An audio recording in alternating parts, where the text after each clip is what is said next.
Hello, everyone. Welcome back to today's story. In this episode, we follow James, once a successful executive, now standing on the ashes of everything he's lost. After his company collapses and his father disowns him, James finds himself at rock bottom. But sometimes, losing everything is the only way to discover what truly matters. With Diep by his side, and little Nhi as their light, James begins to rebuild his life from scratch, not in boardrooms or luxury offices, but in a small countryside home surrounded by soil, sweat, and love. Stay with me until the end, because what begins as failure soon becomes the story of rebirth, resilience, and don't forget to subscribe to help us reach 10,000 subscribers. Your support truly means the world to us. The red dust of the countryside road rose beneath James's worn sneakers as he trudged toward the small iron gate. His once expensive red coat, faded now and frayed at the sleeves, still caught the last glint of afternoon sunlight, a stubborn reminder of a life he'd lost. The smell of damp soil and burning hay lingered in the air, wrapping the little garden in a sense of home that no mansion had ever given him. Inside, Diep was tying Don's leash to a post near the fence. The brown dog barked twice, tail wagging, then hid behind her legs when he noticed James. "Don's still shy," Diep said, with a small laugh, brushing dust off her jeans. James crouched down, stretching out his hand. "He'll adjust soon enough, right, buddy?" Don sniffed his palm and licked it once, eyes softening. That simple gesture, so small and innocent, felt like forgiveness. They moved to clean the house together, the small, cracked tile home that Diep had worked years to buy. James swept the yard, the broom whispering against dry leaves, while Diep wiped the wooden table with a rag.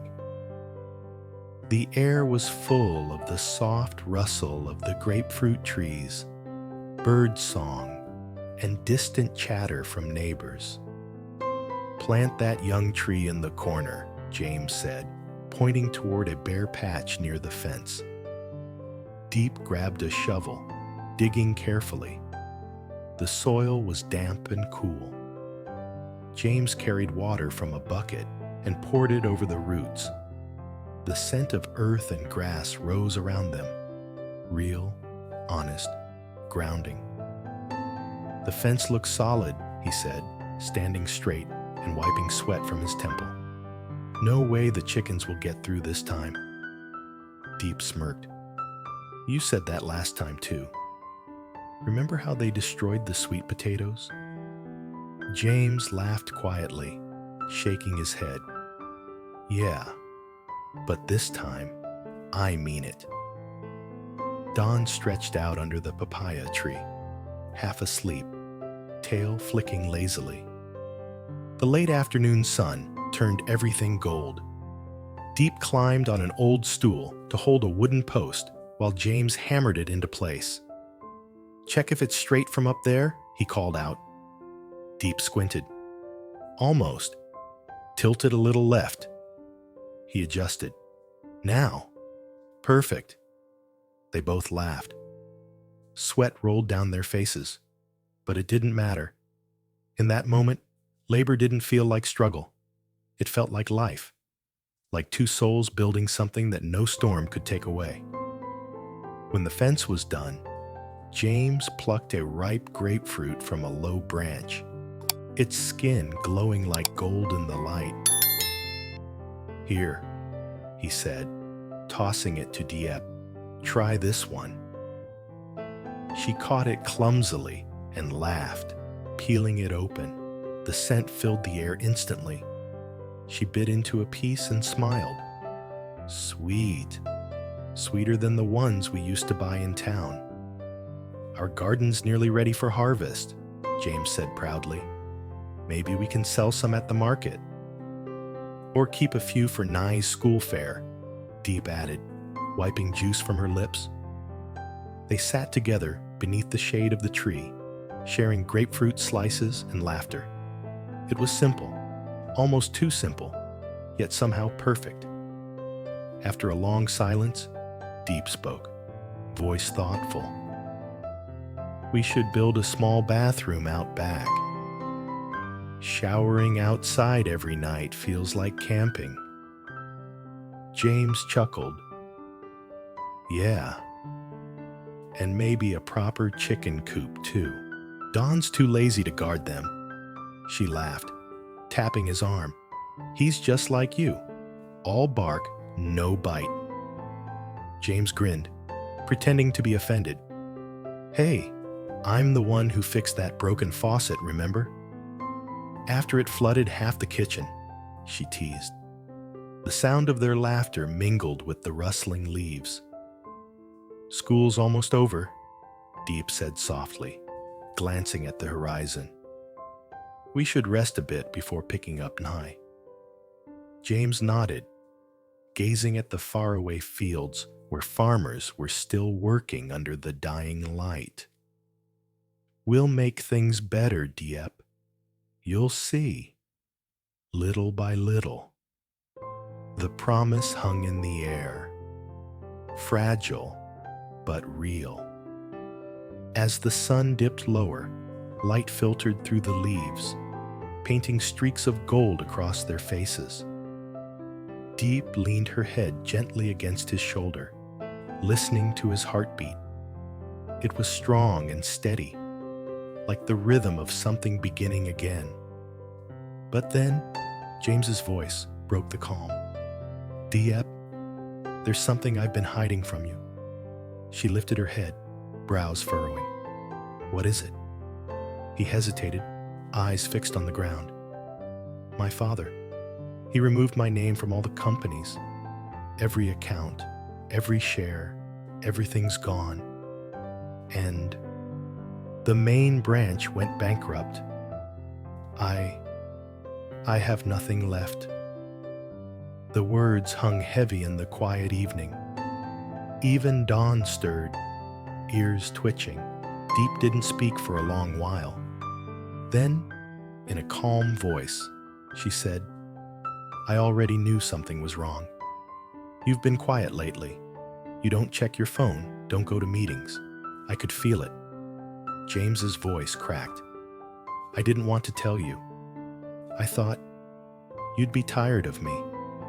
You deserve someone better, not a man who's lost everything. Diep shook her head, smiling faintly. James, I didn't fall in love with your company or your money. I fell in love with the person who fixed fences with me, who helped me plant trees, who cared for Don when he was sick. James's throat tightened. He blinked rapidly, tears threatening. I thought hiding it would protect you. No, she said gently. It only hurt you more. He covered his face with both hands. His voice trembled. I just didn't want you to see me like this. Weak. Diep reached forward, cupping his face. You're not weak, James. You're human. And if we have to start from zero, then so be it. We'll start together. For a moment, neither of them moved. The world seemed to pause. The fading sun, the fluttering leaves, the faint buzz of cicadas. James finally looked up, his eyes wet but shining. You really think we can start over? Diep smiled. Of course. You have experience, knowledge, and determination. And me? I have the strength you gave me all these years. James chuckled softly through his tears. You make it sound easy. It won't be easy, she said, but it'll be worth it. Don suddenly barked loudly, circling them as if he understood. James laughed. See? Even Don agrees. They sat quietly, hands entwined. "We'll build a new company," Diep whispered, "but not like before. This time, we'll make something honest. Something that actually helps people." James nodded, a spark igniting inside him. "We'll hire locals, pay them fairly. No more fake promises or corporate greed." Diep's eyes glistened. "And no matter what happens, we stay together." He gripped her hand tighter. "Together," he repeated. The sky blazed with crimson light as the sun dipped below the trees. For the first time in months, James felt the warmth of possibility, faint but alive. They sat side by side, their silhouettes blending under the glow of twilight. "Diep," he whispered, "we'll rise again. Not for anyone else, but for us." She smiled softly. "Then let's begin tomorrow. A new day, a new chapter." As the evening wind rustled through the grapefruit leaves, it carried away the last remnants of their fear, leaving behind only determination, love, and the quiet promise of a future they would build together. The next morning, the air smelled faintly of dew and coffee. The small house felt alive. Sunlight spilling through the bamboo blinds, chickens clucking outside, and the soft scrape of James's chair as he sat at the old wooden table. Diep poured him a cup of coffee, black and bitter. "Drink," she said, smiling faintly. "It's not from a cafe, but it'll wake you up." James took a sip, grimacing at the strength. "You're trying to kill me," he muttered playfully, but the warmth hit his chest like courage. "Good," she said. "You'll need that courage today." They had spent most of the night planning. A new company. Small, modest, but honest. No investors, no shareholders, no family interference. Just the two of them. James leaned over the notebook, scribbled numbers filling every inch. "If we rent a space near the local market, we can start small. Fruit products, dried pomelo peel, tea blends. I know suppliers, and you know what sells." Diep nodded, washing vegetables in a metal basin. "And I'll handle customers. We can sell directly online too, through social media. No need for fancy offices." He smiled, impressed. "You sound like a CEO already." "I just learned from the best," she teased, flicking a drop of water at him. Outside, Dawn barked at a passing motorbike, tail wagging furiously. James chuckled. Even he's excited for our startup. As they spoke, James's phone buzzed. A message from his father. Just one line. "You made your choice. Don't come back." His hand froze. The words cut deeper than he expected. Diep noticed the change in his face and set down the vegetables. "It's him again?" James nodded. He doesn't want me involved with the family name anymore. Says I embarrassed him." "Then prove him wrong," she said firmly. "Prove that what we build doesn't need his money or his name." James looked at her, the tightness in his chest easing. "You really believe we can do this, don't you?" "I don't believe," she said softly. "I know." That morning, they went to the market district, not the kind of polished place James used to visit for meetings, but a messy, lively maze of stalls and shouting vendors. The air buzzed with life.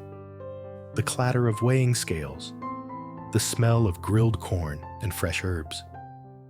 Diep pointed toward a corner space under a tin roof. "That one's been empty for months.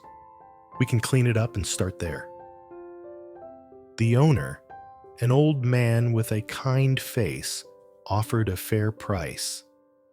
James paid the deposit using the last bit of savings from his personal account. Not enough to restore his pride, but enough to start again. By afternoon, they were scrubbing the dusty floor, repainting the faded walls, and hanging up a hand-painted sign, Nhi's Home Farm Products. "Why Nhi's Home?" James asked, tilting his head. Diep smiled. "Because everything we do is for her, for a home she can be proud of." James felt something shift in his chest. Not pain this time, but purpose. Over the next week, they worked from dawn till night. Diep sliced and dried pomelo peel, mixing it with herbs from the garden. James designed simple packaging on his old laptop, printing labels at the local copy shop. Dawn guarded the door like a proud employee. Every evening, they sat under the dim light of a single bulb, sorting dried fruits into glass jars. Sweat rolled down their faces, but the smiles never faded. One evening, as rain began to fall, James looked up and said quietly, "I used to think success was about big offices, suits, and contracts. Now, I realize it's about peace, and knowing the people beside you won't disappear when everything else does." Diep looked at him for a long moment, then said softly, "You finally learned what real wealth is." Days passed. Their little business started to draw attention. Locals loved the products. Simple, clean, homemade. Diep managed the small stall, chatting with neighbors, offering free samples. James took photos, posting them online with captions like, "Fresh from our garden to your table." Orders started trickling in. A few at first, then dozens. One morning, James woke early to the sound of his phone vibrating. It was a message from an old friend in the city. "Heard about your new venture. A small distributor wants to stock your products. Interested?" His heart raced. "Diep, we did it!" She ran out, hair still messy from sleep. "What happened?" "They want to buy from us, wholesale. A real deal." She stared at him in disbelief, then laughed. "See? I told you. You don't need your father's company. You've got your own now." Tears welled in his eyes again, but this time they were from joy. "No, we've got our own." The following weeks were a whirlwind. They rented a small van, packed boxes of dried fruits and teas, and delivered them to town. Nhi helped decorate each jar with little paper hearts, her handwriting wobbly but full of love. At night, after long days of work, James and Diep would sit outside their small home, watching fireflies dance in the dark. "You ever miss the old life?" she asked one evening. James thought for a moment. "Sometimes. But then I remember how it ended. Cold offices, fake smiles, people pretending to care." He took her hand. "Here, I may have less, but everything is real." Diep smiled, leaning on his shoulder. "That's all that matters." Months later, the small business had grown beyond what either of them imagined. A local newspaper featured their story. Former executive turns farmer finds success in simplicity. James's father saw it. There were no words exchanged, but for the first time, James didn't care for his approval. He had found his own path. One late afternoon, he stood at the market stall, watching customers browse. Diep was explaining how to brew pomelo peel tea, her hands moving gracefully. Nhi played with Dawn nearby, laughter echoing through the alley. James took a deep breath, smiling to himself. He turned to Diep and said, "You know, Maybe losing everything was the best thing that ever happened to me. Diep looked up, puzzled. How's that? Because if I hadn't lost it all, he said softly, I might never have found what truly matters. The wind blew gently through the market, carrying the scent of herbs and ripe fruit. Dawn barked once, chasing a butterfly. The sky above turned amber, then crimson. Diep walked over, wiping her hands on her apron. So, what now, boss? She teased. James smiled. Now we grow. Not just the business, but this life, this peace, this family. She wrapped her arms around him, resting her head on his chest. Together? Always, he whispered. As twilight settled over the little stall named Nhi's Home Farm Products, the lights flickered on, glowing softly against the darkness. It wasn't the empire James once managed. It was something better, a second chance. And this time, it wasn't built on power or pride, but on love, sweat, and faith.